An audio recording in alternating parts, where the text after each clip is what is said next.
Good morning students, class MEd second year. Subject है ET and ICT और topic है हमारा scope of ET and ICT in education.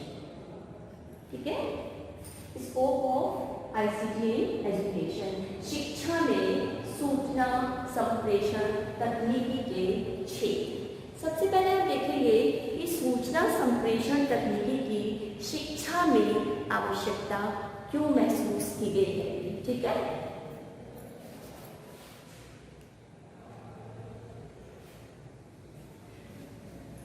सूचना संप्रेषण तकनीकी की जो है शिक्षा में इसकी जो आवश्यकता इसलिए महसूस की गई कि हम जो है बहुत से लोग जो है कक्षा में निश्चित समय पर पहुंच नहीं पाते हैं। ये वो अपनी जो है निश्चित उस समय आर्थिक स्थिति के कारण जो है ज्ञान प्राप्त नहीं कर पाते हैं, तो वो जो है घर बैठे ही जो है अपने संसाधनों के द्वारा जो है शिक्षा को प्राप्त कर सकते हैं।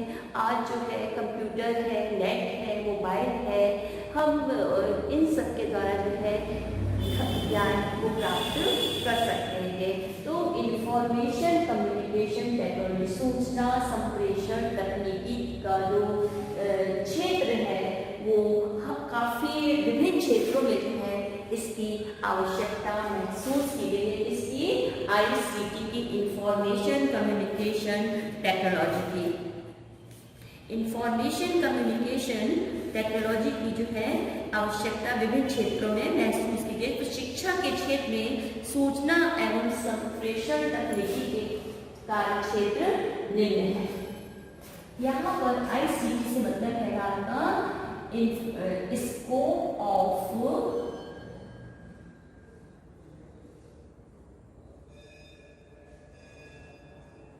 Information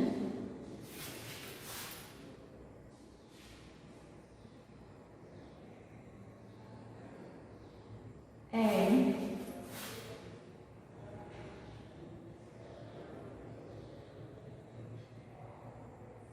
communication। ठीक है, scope of information and communication in education.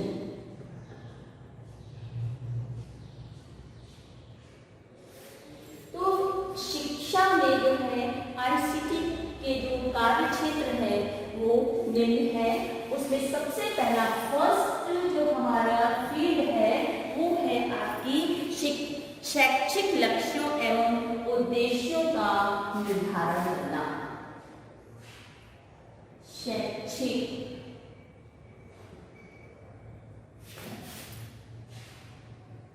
उद्देश्यों व लक्ष्यों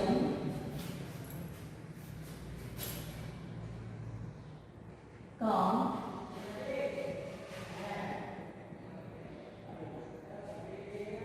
निर्धारण करना। हमारी जो शिक्षा के उद्देश्य होते हैं ये और जो लक्ष्य हैं उनको जो है हम सबसे पहले क्या करते हैं, निर्धारित करते हैं और इन उद्देश्यों को व्यवहारिक शब्दावली में लिखा जा सकता है। किसके द्वारा जो है, आईसीटी के द्वारा जो है शैक्षिक उद्देश्यों और लक्ष्यों को निर्धारित किया जाता है और उनको जो है व्यवहारिक शब्दावली में लिखा जा सकता है। किसको, शैक्षिक उद्देश्यों को। इन उद्देश्यों को निर्धारित करके व्यक्तियों या छात्रों की आकांक्षाओं और शैक्षिक आवश्यकताओं को पूर्ण किया जा सकता है। लक्ष्यों व उद्देश्यों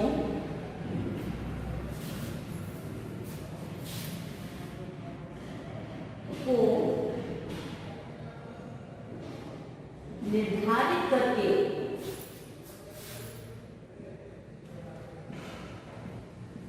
व्यवहारिक शब्दावली में व्यवहारिक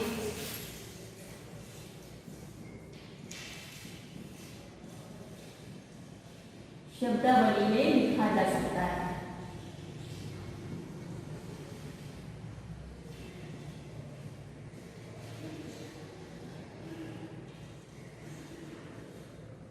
ठीक है, जो हमारे उद्देश्य हैं उनको निर्धारित करके व्यवहारिक शब्दावली में लिखा जा सकता है और इन उद्देश्यों को निर्धारित करके छात्रों की आकांक्षाओं और शैक्षिक आवश्यकताओं को पूर्ण किया जा सकता है। ठीक है, इन उद्देश्यों को निर्धारित करके छात्रों की जो शैक्षिक आवश्यकताएं हैं और उनकी जो आकांक्षाएं हैं उनको पूर्ण किया जा सकता है।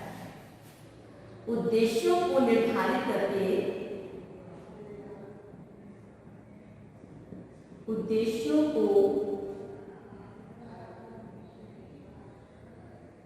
निर्धारित करके छात्रों की आकांक्षाओं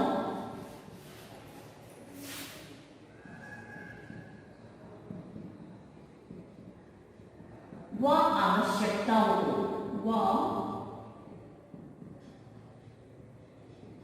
आवश्यकताओं को पूर्ण किया जा सकता है।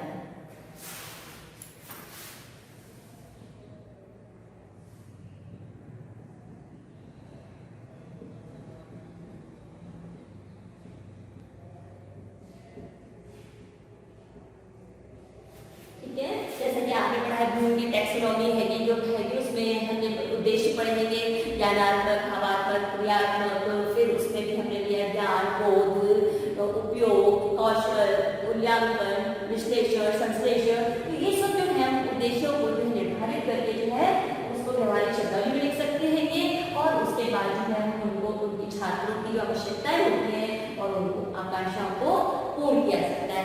नेक्स्ट पॉइंट है हमारा शिक्षण अधिगम प्रक्रिया का विश्लेषण। सेकंड पॉइंट है ना शिक्षण अधिगम प्रक्रिया का विश्लेषण। सेकंड पॉइंट शिक्षण अधिगम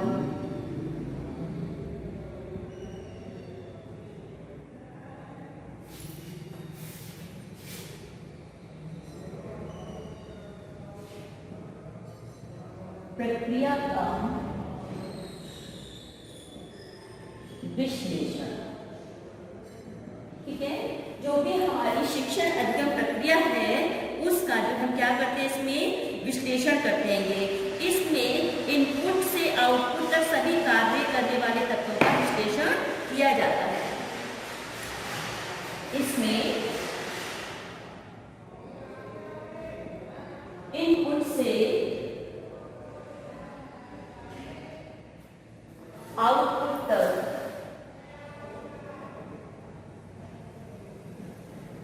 सभी प्रक्रियाओं का विश्लेषण।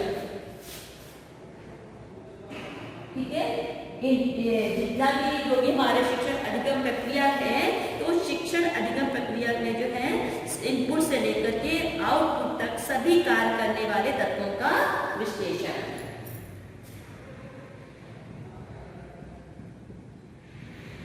करने वाले तत्वों का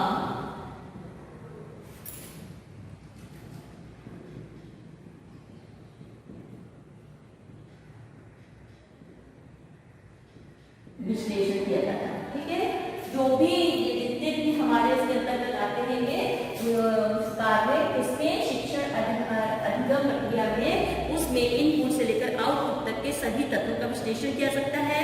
इन तत्वों से संभव कार्यों की जांच की जा सकती है कि जितने भी कार्य जो संभव है उनकी जांच की जा सकती है।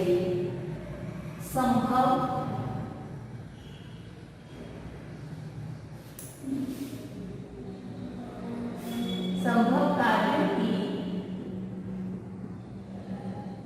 जांच की जा सकती है।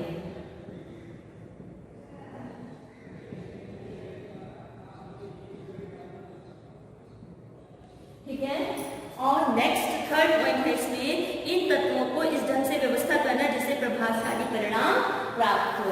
यानी जो हमने तत्वों का विश्लेषण किया है उनको इस तरह से व्यवस्थित करना जिससे कि प्रभावशाली परिणाम प्राप्त हो सके।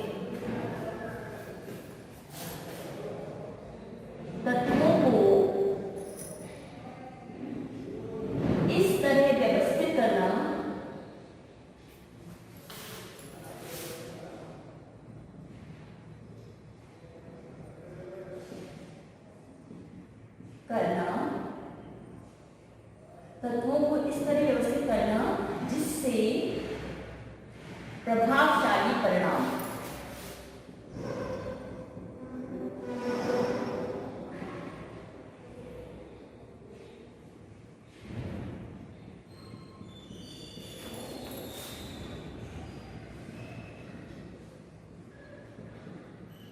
प्राप्त हो सके। ठीक है, तो शिक्षण अधिगम प्रक्रिया का विश्लेषण जो है इंफॉर्मेशन कम्युनिकेशन टेक्नोलॉजी की सहायता से जो है आसानी से विश्लेषण कर सकते हैं और उन सभी कार्यों की जांच की जा सकती है। तत्वों को इस तरह से व्यवस्थित किया जाता है जिससे कि हमें प्रभावशाली परिणाम प्राप्त हो। अब नेक्स्ट है व्यू रचनाओं और युक्तियों का चयन। थर्ड पॉइंट है व्यू रचनाओं और युक्तियों का चयन।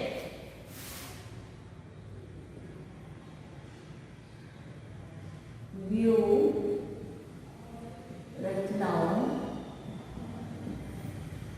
व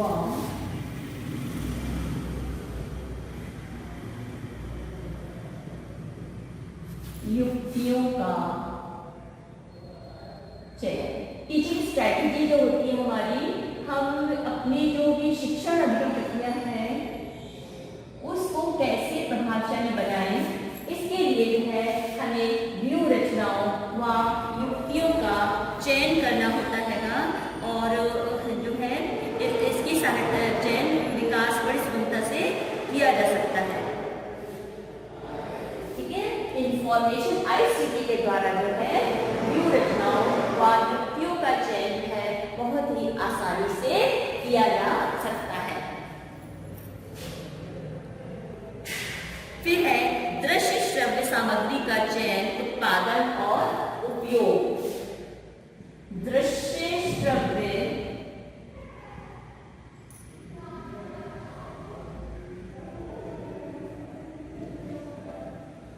सामग्री का चयन, उत्पादन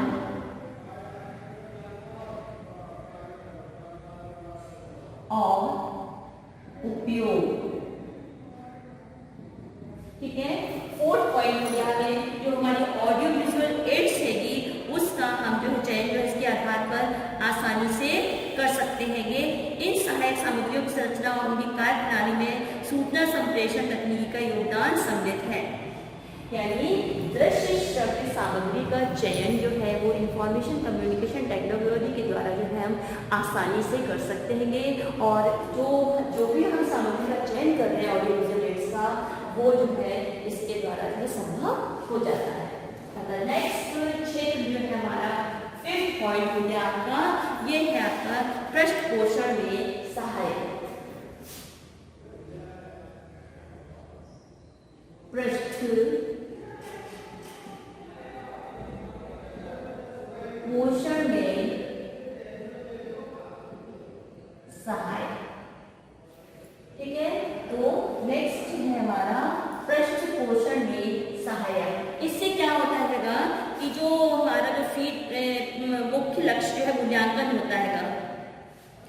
फीडबैक जो है इसका मुख्य लक्ष्य क्या है?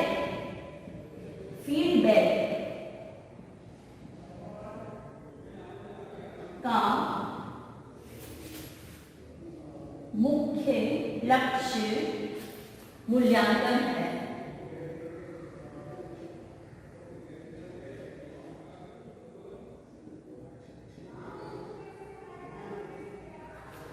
ठीक है, फीडबैक जो है हमारी इसका मुख्य लक्ष्य जो है वो है मूल्यांकन। मूल्यांकन संपूर्ण शिक्षा प्रणाली तब सफल मानी जाती है जब उसका मूल्यांकन नहीं होता। यानी हमारी जो शिक्षण अधिगम प्रक्रिया है यानी पूरी जो संपूर्ण प्रक्रिया है वो तब तक सफल नहीं मानी जा सकती जब तक कि उसका मूल्यांकन नहीं होता है। इसलिए मूल्यांकन होना आवश्यक है और फीडबैक का जो मुख्य लक्ष्य है वो मूल्यांकन ही है। पृष्ठ पोषण द्वारा विद्यार्थियों शिक्षकों की उनके अधिगम और शिक्षण की क्षमता के बारे में जांच की जाती है।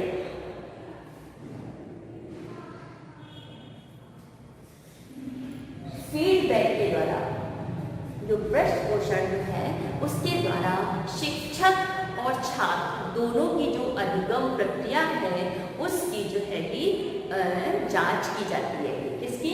शिक्षण अधिगम प्रक्रिया की, शिक्षक की और छात्र की, दोनों की जो है कि वो उनकी जो है क्या होती है कि उनकी जो है शैक्षिक उद्देश्य उनकी जो है जांच की जाती है अधिगम और शिक्षण विधियों की सफलता के बारे में। शिक्षक की शिक्षण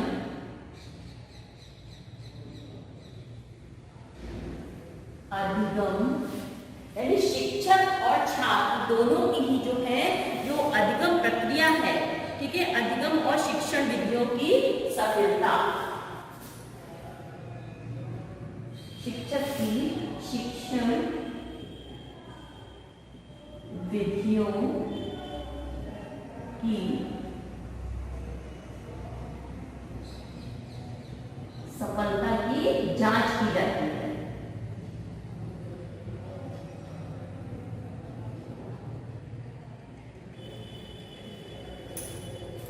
ये हो गया हमारा 5th पॉइंट। नेक्स्ट पॉइंट है प्रणाली उपागम का उपयोग। प्रणाली उपागम का उपयोग जिसको कहते हैं सिस्टम अप्रोच। प्रणाली उपागम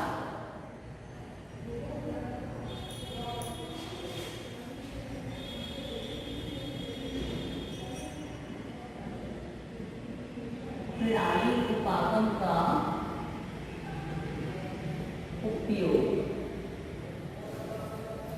तो जैसा कि आप जानते हैं कि शिक्षा के क्षेत्र में विविध उप प्रणालियों के मूल्यांकन के लिए प्रणाली उपागम के प्रयोग में सूचना विश्लेषण तकनीकी महत्वपूर्ण है।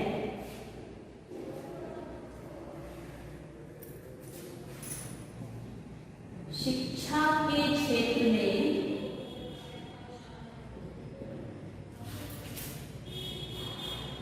विभिन्न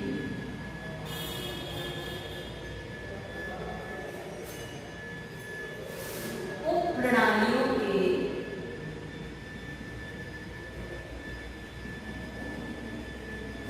जितनी भी हमारी जो उप प्रणालियां हैं उनके जो है शिक्षा के क्षेत्र में विभिन्न उप प्रणालियों के मूल्यांकन के लिए उप प्रणालियों के मूल्यांकन के लिए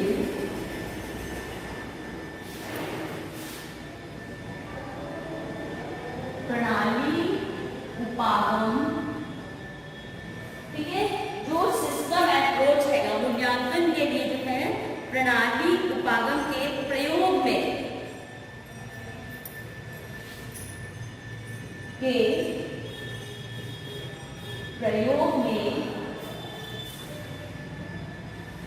आईसीटी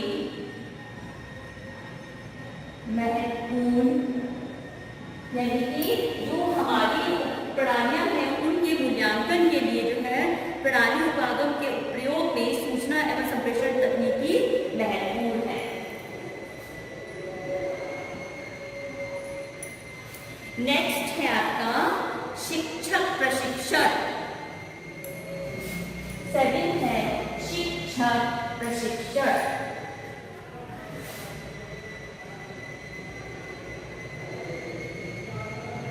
टीचर्स ट्रेनिंग।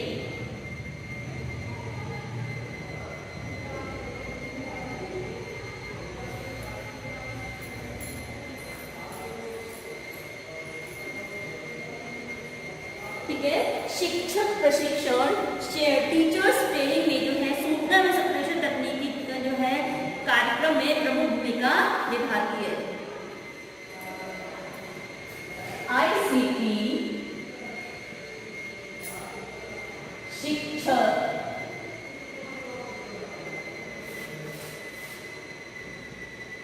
प्रशिक्षण के क्षेत्र में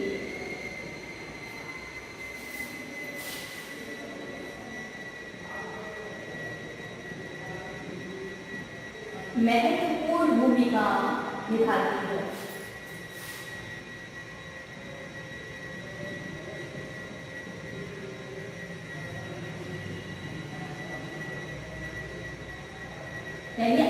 आईसीटी का रोल जो है वो टीचर्स ट्रेनिंग में जो है वो बहुत ही इम्पोर्टेंट है। इसके लिए शिक्षण अभ्यास प्रतिमानों की रचना, इसके लिए टीचिंग मॉडल जो है, इसके लिए शिक्षण अभ्यास प्रतिमान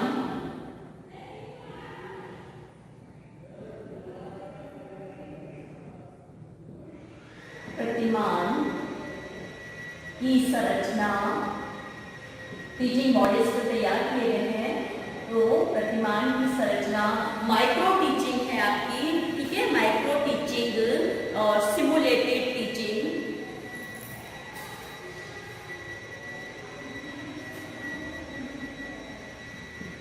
micro teaching, simulated teaching,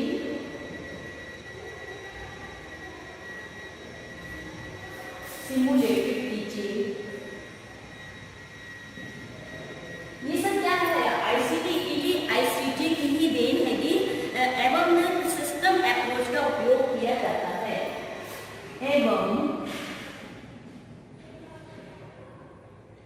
system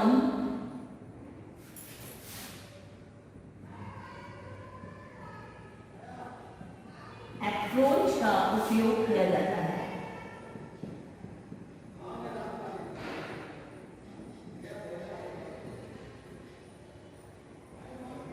आपको पता है कि पहले जो टीचिंग में जो था ये माइक्रो टीचिंग वगैरह नहीं थी। जैसे जैसे हमारी एजुकेशन टेक्नोलॉजी एडवांस होती गई वो साथ साथ जो है माइक्रो टीचिंग है, सिमुलेटेड टीचिंग है और आपके जो टीचिंग मॉडल्स होंगे, इन सब का जो है सिस्टम अप्रोच है, इन सब का उपयोग करके जो है इस प्रैक्टिस टीचिंग को जो है यानी शिक्षक प्रशिक्षण जो टीचर्स ट्रेनिंग है उसको जो है प्रभावशाली बनाया गया है। फिर है नेक्स्ट है आपका सामान्य व्यवस्था परीक्षण और अनुदेशन में उपयोग। सामान्य व्यवस्था परीक्षण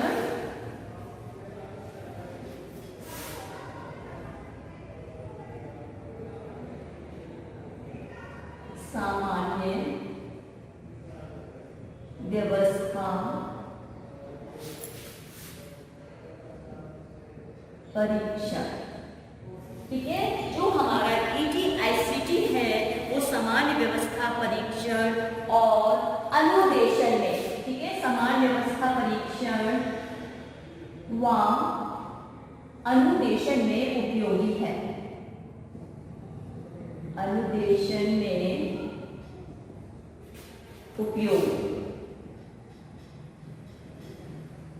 यानी कि ET एंड ICT जो है वो हमारी जो शिक्षण प्रक्रिया है उसकी जो व्यवस्था करने में जो है परीक्षा और अनुदेशन के कार्य क्षेत्रों में भी कार्य करती है। मशीनों और जनसंपर्क माध्यमों का उपयोग। मशीनों यानी डिफरेंट मशीन्स जो होती है कि उन सबका जो है उपयोग किया जाता है। मशीनों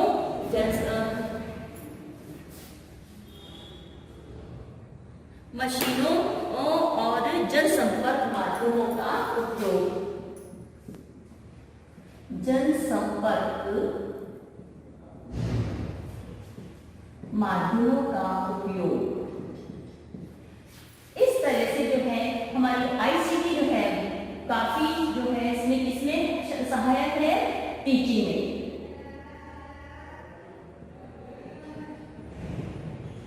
तो ये थे आपके scope of ICT in education, ठीक है। शिक्षा में जो है ICT के विभिन्न क्षेत्र कौन कौन से हैं, इस तरह से आपके विभिन्न क्षेत्र हैं, इसमें ICT जो है की महत्वपूर्ण भूमिका है।